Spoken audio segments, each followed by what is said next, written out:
So depending on what area that you were in, sometimes we had our own apartment, sometimes we lived with members. So it just depended on what area you were in. For transportation, we didn't have cars. At the beginning of the mission that we did, everyone had cars. But then halfway through, the church was changing some stuff, and all the cars got taken away. So again, depending on the area, you either busted and walked everywhere or you biked. So for a good chunk of my mission, I biked everywhere, which was fun in a skirt. And so you have to so that was interesting, but I loved it. Buses were my favorite form of transportation ever, because you just get on the bus and you go sit down next to someone and you just start talking, and it's incredible. So the bus, and then you walked everywhere. And we tried a lot to get members to help us out, but that was one thing that we struggled with a lot, was getting the members to help us out with coming on lessons and stuff. But that, again, depended on the area you were in.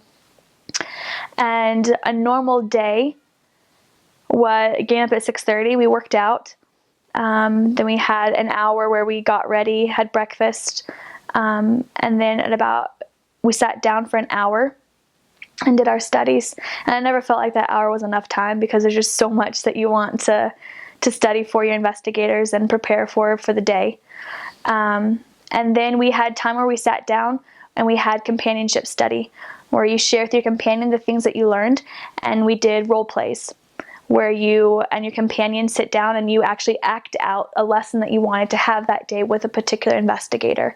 And those were, at the beginning of my mission, I hated that. I hated role playing, but I grew to love it, because it's really during that time that you're able to prepare for the lessons and the people that you're going to teach throughout the day. And it is one of the most effective tools that we have as missionaries. And so then after that, we would go, well, for the majority of my mission, a good chunk, I was either being trained or training. And so we spent another hour or so in the house doing training for that. But then after that was done, we went out for the rest of the day. We were gone. We normally didn't come home for lunch, just because it was inefficient to then bike all the way back to the house for lunch. So we'd stay out, and we would find ways to, a lot of times we would eat with members, or we would just go talk with people. And we had lessons throughout the entire day.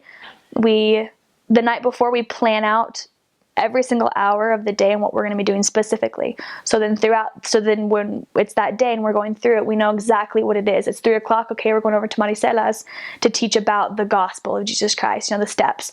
Or at 5:00, we've got dinner with Gonzalez, and we're going to, sit down and share this specific message with them after dinner, and ask for referrals if they know anyone that we could share the gospel with. And so you have every single hour planned out throughout the day. And so we did those exact plans, and then, follow the Spirit definitely if we felt like we needed to go be somewhere else at a different time. And then we were home by 9:30 every night. We spent an hour planning for the next day and exactly what we were going to be doing. And then we would prepare for bed, write in our journals, say our prayers, do all of that, and by 10:30 be out, and then wake up again the next day and do it all over.